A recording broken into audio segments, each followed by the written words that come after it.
इस कहानी की शुरुआत होती है और हम एक बूढ़ी औरत को देखते हैं जो कि अपने घर के अंदर बैठकर पूजा कर रही थी।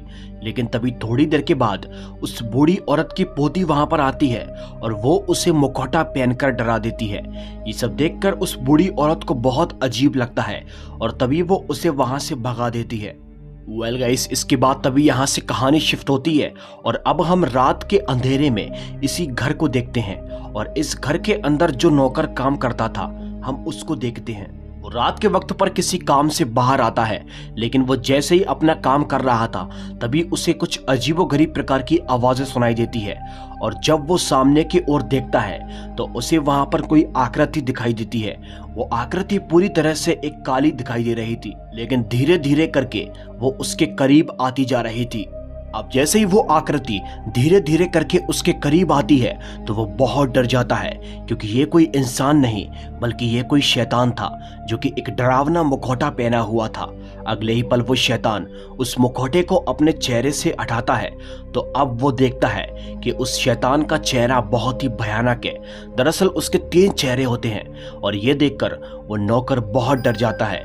वो वहां से फौरन ही घर के अंदर भाग जाता है। वो जैसे ही घर के अंदर जाता है तो परिवार के सभी लोग वहां पर आते हैं और वो सबको बताता है कि बाहर उसने किसी मुखौटे वाले आदमी को देखा था जो दिखने में बहुत डरावना था, लेकिन उनमें से कोई भी उसकी बात का यकीन नहीं करता।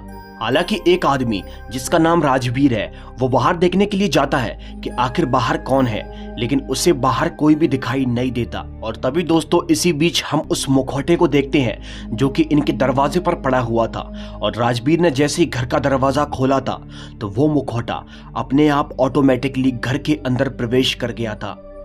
अब इसी के साथ राजवीर घर के अंदर जाता है और सभी लोगों को बताता है कि बाहर कुछ भी नहीं था, ये इसका एक वहम होगा और इसीलिए उसकी बात का कोई भी यकीन नहीं करता।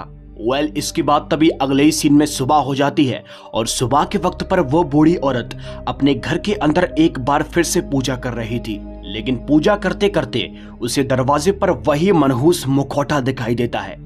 लेकिन इस बार उस बूढ़ी औरत को लगता है कि शायद उसकी पोती काव्या एक बार फिर से उसके साथ मजाक कर रही है, इसीलिए वो उसे आवाज लगाती है, लेकिन उसकी आवाज का कोई भी जवाब नहीं आता। ये देखकर वो बूढ़ी औरत बहुत डर जाती है और तभी वो उस मुखौटे के पास जाती है और वो जैसे ही दरवाजे को खोलती है तो वो पाती है कि इस मुखौटे के पास कोई भी नहीं खड़ा था और वो मुखौटा हवा के अंदर लहर रहा था। ये सब देखकर लिटरली वो बहुत डर जाती है और अगले ही पल वो मुखौटा उसके मुंह से आकर झपट जाता है। ये सब देखकर वो बूढ़ी औरत बहुत डर जाती है, उसे बहुत तकलीफ होती है। वो जोर जोर से चिल्ला चिल्ला कर सारे परिवार वालों को आवाज देती है। लेकिन दोस्तों थोड़ी देर के बाद हम देखते हैं वो शैतान भी यहाँ तक पहुंच चुका था और वो शैतान इसको मारना चाहता है और तभी वो शैतान उसे मारने के लिए उसके करीब बढ़ना शुरू कर देता है, लेकिन वो अंदर नहीं जा सकता क्योंकि अंदर भगवान का मंदिर है, इसीलिए वो शैतान उस वक्त पर उस बूढ़ी औरत को नहीं मार पाता। अब थोड़ी देर के बाद हम देखते हैं परिवार के सारे लोग यहाँ तक पहुंच जाते हैं और जब ये लोग अपनी माँ को ऐसी हालत में देखते हैं तो सभी के सभी बहुत डर जाते हैं। अब दोस्तों इसी के साथ मैं आपको इस परिवार से इंट्रोड्यूस कराता हूँ। दरअसल इस बूढ़ी औरत के 2 बेटे हैं, जिनमें से एक का नाम राजवीर और एक का नाम रमेश है और इन दोनों की ही पत्नियां हैं, जिसमें से एक का नाम शीला और एक का नाम कोमल है। और उसके सबसे बड़े वाले बेटे रमेश की एक छोटी बेटी भी है जिसका नाम काव्या है, जिसे कि आप देख ही चुके हैं।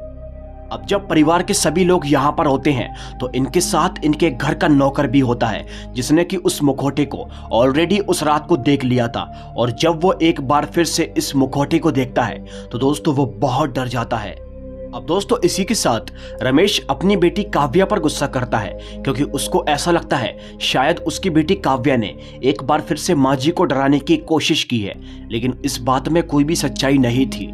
वेल, इसके बाद अगले ही सीन में हम देखते हैं इनके घर का नौकर अशोक एक बार उस मुखौटे को फेंकने के लिए जाता है। वो जंगलों में चला जाता है, लेकिन दोस्तों वो अपने हल्के मन से सोचता है कि अगर गलती से भी इसने उस मुखौटे को फेंक दिया और अगर वो किसी और के हाथ लग गया तो उस पर तो कयामत ही आ जाएगी।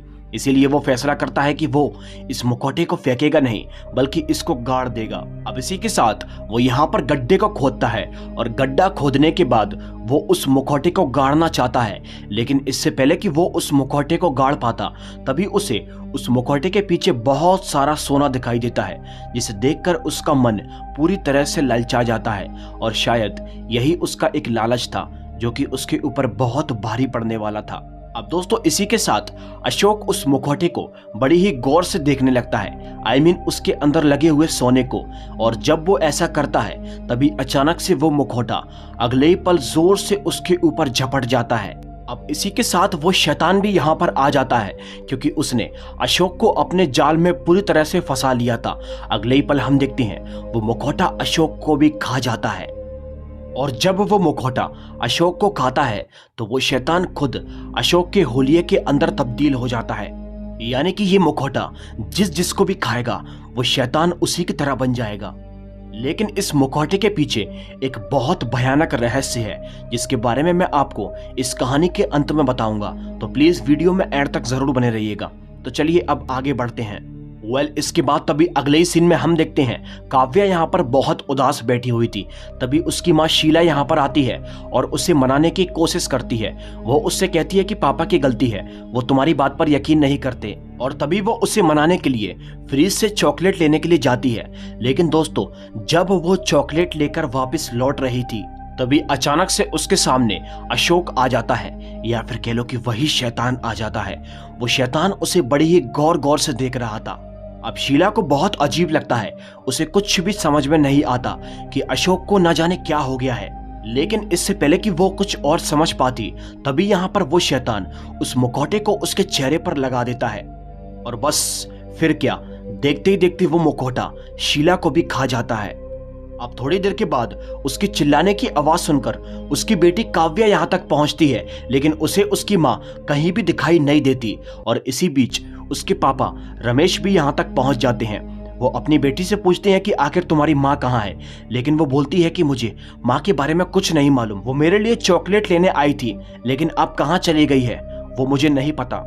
अब दोस्तों इसी के साथ रमेश यहाँ पर बहुत डर जाता है और तभी रमेश और काव्या दोनों मिलकर शीला को ढूंढते हैं, लेकिन वो इन्हें कहीं भी दिखाई नहीं देती। अब परिवार के सभी लोग बहुत डर जाते हैं और यहाँ पर माँ जी का ये मानना था कि शायद इस घर के अंदर कोई बुरी आत्मा आ चुकी है। खैर इसके बाद यहाँ से कहानी शिफ्ट होती है और अब हम रात के वक्त पर काव्या को देखते हैं जो कि अपनी माँ को देखने के लिए उनके कमरे के अंदर जा रही थी। लेकिन जब काव्या अपने माँ और पापा के कमरे तक पहुंचती है तो वो देखती है कि उसके पापा के चेहरे पर वही मनहूस मुखौटा है और वो उन्हें खाने की कोशिश कर रहा था। ये सब देखकर वो बहुत डर जाती है और थोड़ी देर के बाद यहाँ पर अशोक भी पहुंच जाता है। काव्या उसे भी देखती है लेकिन पलक झपकते ही अशोक एक शैतान के अंदर तब्दील हो जाता है और जब काव्या अपनी आंखों के सामने ऐसा होते हुए देखती है तो उसकी रूह कांप जाती है। अब वो यहाँ से भाग जाती है और इधर हम देखते हैं वो मनहूस मुखौटा, वो शैतानी मुखौटा अब रमेश को भी खा चुका था।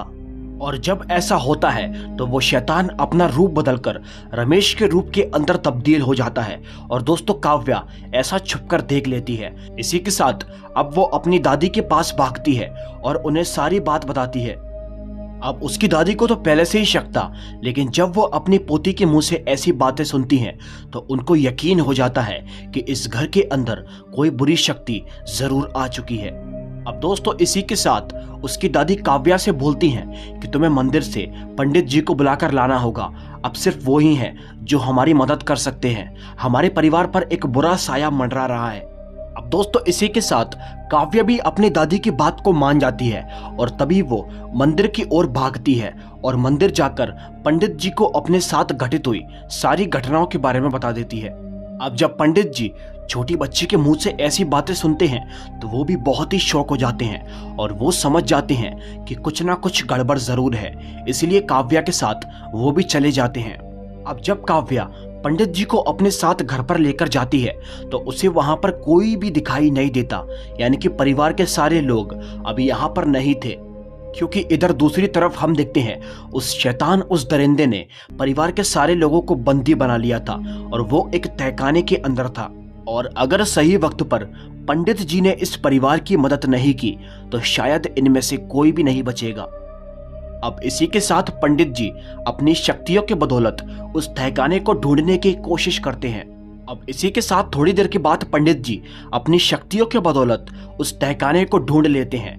लेकिन इससे पहले कि ये दोनों उस तहखाने के अंदर जाते, तभी पंडित जी उस शैतान को भी देख लेते हैं और उस मुखौटे को भी देख लेते हैं। और इसके बाद तभी वो बाहर आकर काव्या को इस मुखौटे की पूरी सच्चाई के बारे में बताते हैं। पंडित जी बोलते हैं कि मैं इस मुखौटे के बारे में बहुत पहले से जानता हूँ। वो बताते हैं कि इस मुखौटे के अंदर इस शैतान, इस दरिंदे की पत्नी कैद है। वो एक पिशाचनी हुआ करती थी और एक बार उसने एक साधु को खाने की कोशिश की थी। वो एक बेहद ही खूबसूरत औरत बनकर साधु के पास चली गई थी और वो उसे मारना चाहती थी, लेकिन साधु जो कि बहुत ही शक्तिशाली था, वो उसकी खूबसूरती को देखकर समझ गया था कि ये कोई आम इंसान नहीं बल्कि कोई पिशाचनी है। इसीलिए उस साधु ने उस पिशाचनी को एक श्राप दिया और वो श्राप ये था कि वो हमेशा के लिए एक मुखौटे के अंदर तब्दील हो जाएगी। और जब से लेकर आज तक वो शैतान की पत्नी यानी कि पिशाचनी वो मुखौटा ही बनी हुई है। लेकिन उस शैतान ने अपनी पत्नी को बचाने की बहुत कोशिश की और एक बार वो एक तांत्रिक के पास गया और तांत्रिक ने उस शैतान को बताया कि अगर तुम किसी एक नेक परिवार के सारे लोगों की आत्मा को इस मुखौटे के अंदर कैद कर लोगे तो तुम्हारी पत्नी एक बार फिर से जीवित हो जाएगी। और दोस्तों यही वो रीजन है कि वो शैतान इस पूरे परिवार के पीछे पड़ा हुआ है, यानी कि अगर वो उस मुखौटे के अंदर सारे परिवार की आत्मा को कैद कर लेगा तो उसकी पत्नी यानी कि पिशाचनी एक बार फिर से जिंदा हो जाएगी। लेकिन अब पंडित जी यहाँ तक पहुंच चुके थे तो वो उस शैतान को ऐसा बिल्कुल भी नहीं करने देंगे। पंडित जी काव्या से बोलते हैं कि ये काम मैं नहीं बल्कि ये काम तुम कर सकती हो। काव्या, तुम्हें ही अपने परिवार की जान को बचाना होगा। अब इसी के साथ पंडित जी उसे अपने साथ उस तहखाने के अंदर लेकर चले जाते हैं। अब पंडित जी अंदर जाकर अपनी शक्ति और पवित्र जल के जरिए उस शैतान को बंदी बना लेते हैं और उससे कहते हैं, तूने अपनी पत्नी को बचाने के लिए बहुत लोगों की आत्मा को छीना है, लेकिन अब तू पूरी तरह से नाकामयाब होगा। अब इसी के साथ पंडित जी काव्या से बोलते हैं, जल्दी से उस मुखौटे को उठाओ और अपने मुंह पर लगा लो, क्योंकि ये एक मासूम बच्चे की आत्मा को कभी भी नहीं ले सकता। और दोस्तों जब काव्या उस मुखौटे को अपने मुंह से लगाती है तो वो पिशाचिनी और वो शैतान दोनों ही हमेशा के लिए खत्म हो जाते हैं। अब काव्या और उस पंडित की वजह से सारे परिवार की जान बच जाती है। हालांकि इसका सारा क्रेडिट केवल काव्या को जाता है, क्योंकि अगर वो नहीं होती तो शायद ये शैतान कभी भी नहीं मरता। और अगर पंडित जी खुद इस काम को करने की कोशिश करते तो शायद वो मुखौटा पंडित जी को भी खा जाता।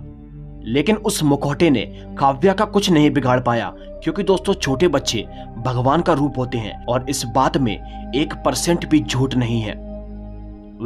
आप लोगों को क्या लगता है? आप मुझे अपनी राय कमेंट करके जरूर बता देना। और अगर आप लोगों को ये वीडियो अच्छी लगी हो तो लाइक करके हमारे चैनल को सब्सक्राइब जरूर कर लेना। मैं आपसे मिलूंगा एक और दिल दहला देने वाली कहानी के साथ। तब तक के लिए बाय एंड